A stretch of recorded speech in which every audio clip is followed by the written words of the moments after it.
आज मैं आप सबके समक्ष उपस्थित हूँ फिर से एक नए टॉपिक के साथ, जिस टॉपिक का नाम है साप्ताहिक प्रश्न पत्र भाग 6, जिसका उद्देश्य है कि पिछले साल के प्रश्न पत्रों का हल कैसे करें कि हम परीक्षा में सफल हो सकें। और इस अभियान के तहत मैं हर हफ्ते 10 नए प्रश्नों के साथ आप सबके साथ मैं उपस्थित होता हूं कि आखिर इन प्रश्नों का हल हम कैसे करें, जिससे हमें आने वाली परीक्षा में हमें सफलता मिल सके। साप्ताहिक प्रश्न पत्रों की कड़ी भाग 6 में हम पहले प्रश्न पर चलते हैं, जिसका पहला प्रश्न है मगध प्रमंडल का प्रमंडलीय मुख्यालय कहाँ है, जिसका ऑप्शन है गया, दूसरा ऑप्शन है जहानाबाद, तीसरा ऑप्शन है औरंगाबाद और चौथा ऑप्शन है नवादा। प्रमंडल में कितने जिले हैं?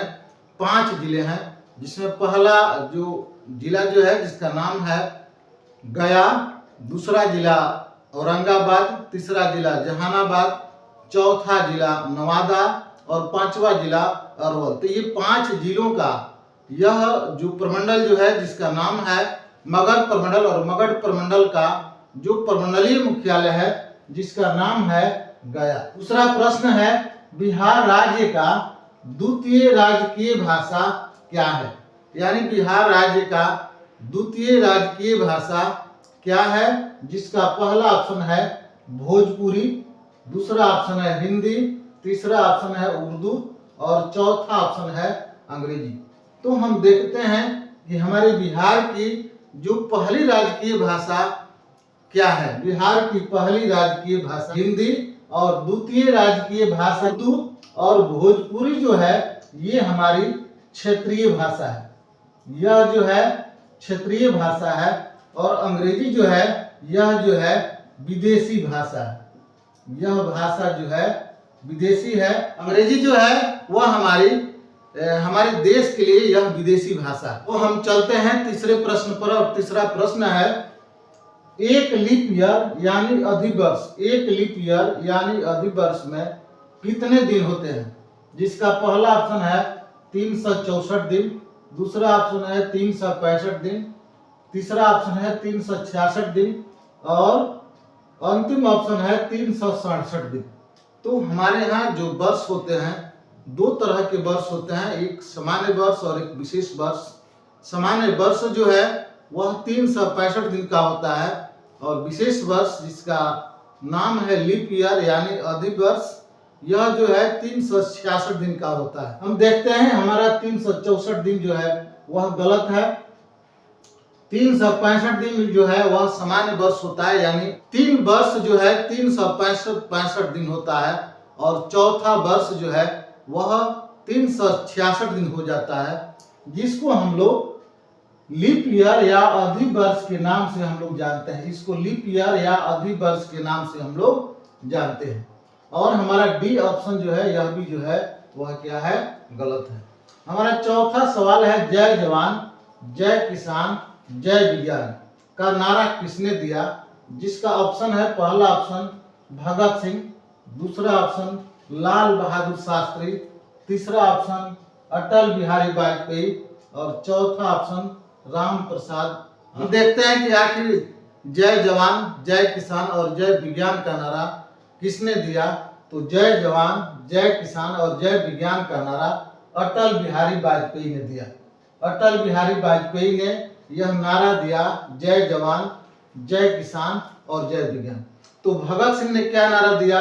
तो भगत सिंह ने नारा दिया जिसका नाम है इनकलाब जिंदाबाद। भगत सिंह ने जो नारा दिया उसका नाम है इनकलाब जिंदाबाद। दूसरा ऑप्शन देखते हैं लाल बहादुर शास्त्री जी ने क्या नारा दिया। तो लाल बहादुर शास्त्री जी ने जो नारा दिया जय जवान जय किसान। यहाँ तक जो नारा दिया यह नारा लाल बहादुर शास्त्री जी का है, और हमारे अटल बिहारी वाजपेयी ने इसमें एक कड़ी इसको जोड़ दी जिसका नाम है जय विज्ञान। तो जय विज्ञान उन्होंने जोड़ दिया, तो यह नारा जो जब विज्ञान जुट जाएगा तो यह नारा अटल बिहारी वाजपेयी का हो जाएगा, लेकिन जय जवान जय किसान तक अगर रहता है तो यह नारा लाल बहादुर शास्त्री का होगा। हम तीसरे ऑप्शन पर चलते हैं। तीसरा ऑप्शन अटल बिहारी वाजपेयी। तो अटल बिहारी वाजपेयी ने जो नारा दिया उसका नाम है जय जवान जय किसान जय विज्ञान। और चौथा जो है जिसका नाम है राम प्रसाद बिस्मिल, और राम प्रसाद बिस्मिल जी ने जो नारा दिया उस नारा का नाम है सरफरोशी की तमन्ना अब हमारे दिल में है। सरफरोशी की तमन्ना अब हमारे दिल में है, और इस नारे को राम प्रसाद बिस्मिल ने दिया। तो पांचवा प्रश्न है आर्य समाज के संस्थापक कौन थे? जिसका ऑप्शन है केशवानंद सेन, दूसरा ऑप्शन है राजा राम मोहन राय, तीसरा ऑप्शन है स्वामी विवेकानंद, और चौथा ऑप्शन है स्वामी दयानंद सरस्वती। तो सबसे पहले देखते हैं कि आर्य समाज के संस्थापक जिनका नाम है स्वामी दयानंद सरस्वती। स्वामी दयानंद सरस्वती ने आर्य समाज की स्थापना की। तो हमारा पहला ऑप्शन जो है केशवानंद सेन, केशवानंद जो सेन है उन्होंने प्रार्थना सभा के नाम से एक संस्था की उन्होंने स्थापना की जिसका नाम है प्रार्थना सभा, और संस्थापक जो है जिनका नाम है केशवानंद सेन। दूसरा ऑप्शन है राजा राम मोहन राय। राजा राम मोहन राय ने ब्रह्म समाज की स्थापना की जिसका नाम है ब्रह्म समाज की उन्होंने स्थापना की, और स्थापना करने वाले व्यक्ति राजा राम मोहन राय। चौथा ऑप्शन है हमारा स्वामी दयानंद सरस्वती। स्वामी दयानंद सरस्वती ने आर्य समाज की स्थापना की। हमारा छठा प्रश्न है बेरी-बेरी बीमारी किस विटामिन की कमी से होती है? बेरी-बेरी नामक बीमारी किस विटामिन की कमी से होती है? जिसका पहला ऑप्शन है विटामिन ए, दूसरा ऑप्शन है विटामिन बी, तीसरा ऑप्शन है विटामिन सी, और चौथा ऑप्शन है विटामिन डी। तो देखते हैं बेरी-बेरी जो बीमारी जो है ये किस विटामिन की कमी से होती है? तो उसका नाम है विटामिन बी। विटामिन बी के कमी से जो बीमारी होती है उसका नाम है बेरी-बेरी। हम देखते हैं विटामिन ए की कमी से कौन बीमारी होती है, तो इसका नाम है रतौंधी। क्या नाम है? रतौंधी। विटामिन ए की कमी से होने वाली बीमारी का नाम है रतौंधी। विटामिन बी की कमी से होने वाली बीमारी का नाम है बेरी-बेरी। विटामिन सी की कमी से जो बीमारी होती है उसका नाम है स्कर्वी। स्कर्वी नामक बीमारी जो है विटामिन सी की कमी से होती है, और विटामिन डी की कमी से जो बीमारी होती है उसका नाम है हड्डियों का कमजोर होना। हमारी हड्डियां अगर कमजोर हो रही है तो हमें समझ लेना चाहिए कि हमारे शरीर में विटामिन डी की कमी हो रही है। राष्ट्रीय विज्ञान दिवस कब मनाई जाती है? जिसका पहला ऑप्शन है 10 जनवरी, दूसरा ऑप्शन है 12 जनवरी, तीसरा ऑप्शन है 25 जनवरी, और चौथा ऑप्शन है 28 जनवरी। तो इसका सही आंसर जो होगा राष्ट्रीय विज्ञान दिवस 28 फरवरी को मनाई जाती है। कब मनाई जाती है? 28 फरवरी को मनाई जाती है। तो हम देखते हैं कि हमारा जो पहला ऑप्शन है 10 जनवरी, उस दिन कौन सा दिवस है? तो 10 जनवरी को विश्व हिंदी दिवस मनाई जाती है। 10 जनवरी यानी विश्व हिंदी दिवस। दूसरा ऑप्शन है 12 जनवरी। 12 जनवरी को राष्ट्रीय युवा दिवस मनाई जाती है। राष्ट्रीय युवा दिवस। 25 जनवरी राष्ट्रीय मतदाता दिवस। 25 जनवरी राष्ट्रीय मतदाता दिवस, और 28 जनवरी जिस दिन राष्ट्रीय विज्ञान दिवस मनाई जाती है। हमारा 8वां प्रश्न है भगवान विष्णु के 7वें अवतार कौन थे? तो भगवान विष्णु के 7वें अवतार के रूप में भगवान राम 7वें अवतार के रूप में थे। तो हमारा पहला ऑप्शन जो है महर्षि परशुराम जो है ये भगवान के 6ठे अवतार हैं, और भगवान कृष्ण जो है ये विष्णु के ये जो है ये 8वें अवतार हैं। ये 8वें अवतार हैं, और भगवान श्री राम जो है ये भगवान विष्णु के 7वें अवतार हैं, और भगवान बुद्ध जो है ये विष्णु के 9वें अवतार हैं। 9वें अवतार के रूप में भगवान बुद्ध को माना जाता है। तो हमारा 9वां प्रश्न है कंप्यूटर साक्षरता दिवस।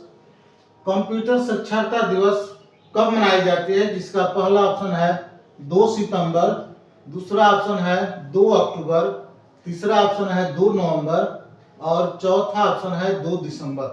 तो देखते हैं कि आखिर कंप्यूटर साक्षरता दिवस कब मनाया जाता है। इसका सही जवाब क्या होगा? तो इसका सही जवाब है 2 दिसंबर, यानी 2 दिसंबर को कंप्यूटर साक्षरता दिवस मनाई जाती है। तो देखते हैं कि आखिर 2 सितंबर को कौन सी दिवस मनाई जाती है। तो 2 सितंबर को विश्व नारियल दिवस, नारियल की उत्पादकता को बढ़ाने के लिए विश्व स्तर पर विश्व नारियल दिवस मनाई जाती है। हमारा दूसरा ऑप्शन है 2 अक्टूबर। तो 2 अक्टूबर भारत के महान व्यक्ति जिन्हें राष्ट्रपिता के नाम से हम जानते हैं, उनकी जयंती यानी महात्मा गांधी की जयंती 2 अक्टूबर को मनाई जाती है। हमारा तीसरा ऑप्शन है 2 नवंबर। तो 2 नवंबर को भारतीय आगमन दिवस, भारतीय आगमन दिवस 2 नवंबर को मनाई जाती है। भारतीय आगमन दिवस 2 नवंबर को मनाई जाती है और 2 दिसंबर साक्षरता दिवस मनाई जाती है। हमारा अंतिम क्वेश्चन है, नेताजी के उपनाम से किस महापुरुष को हम जानते हैं? नेताजी का नाम जो है किस महापुरुष को दिया गया? तो पहला ऑप्शन जो है पंडित जवाहरलाल नेहरू, दूसरा ऑप्शन है सरदार वल्लभ भाई पटेल, तीसरा ऑप्शन है सुभाष चंद्र बोस और चौथा ऑप्शन है महात्मा गांधी। तो देखते हैं इसका सही जवाब क्या होगा। तो नेताजी के नाम से हम लोग सुभाष चंद्र बोस को हम लोग जानते हैं। अगर देश में कहीं भी नेताजी का नाम अगर लिया जाता है तो वह व्यक्ति जो है जिसको हम लोग सुभाष चंद्र बोस के नाम से हम लोग जानते हैं। तो हम लोग देखते हैं कि पंडित जवाहरलाल नेहरू का उपनाम क्या है। तो इन्हें चाचा के नाम से हम लोग जानते हैं। अगर चाचा नाम लिया जाता है तो वह महान व्यक्ति पंडित जवाहरलाल नेहरू को का ही नाम लिया जाता है। हमारा बी ऑप्शन है सरदार वल्लभ भाई पटेल। तो सरदार वल्लभ भाई पटेल का उपनाम लौह पुरुष, भारत के लौह पुरुष के नाम से हम लोग सरदार वल्लभ भाई पटेल को हम लोग नाम लेते हैं। सरदार वल्लभ भाई पटेल को का नाम जो है लौह पुरुष के नाम से लिया जाता है। और हमारा सी ऑप्शन जो है सुभाष चंद्र बोस। तो सुभाष चंद्र बोस जो है जिन्हें नेताजी के नाम से हम लोग जानते हैं। और अगला जो है महात्मा गांधी। तो महात्मा गांधी हैं हम राष्ट्रपिता के नाम से हम जानते हैं। आज के इस प्रश्नों की श्रृंखला में हमने आप सबको 10 क्वेश्चन हमने बताए। अगर आपको और भी क्वेश्चन आप देखना चाहते हैं तो हमारे YouTube पर आप और भी क्वेश्चन देख सकते हैं। तो चलिए इसी के साथ आप सभी को बहुत बहुत धन्यवाद।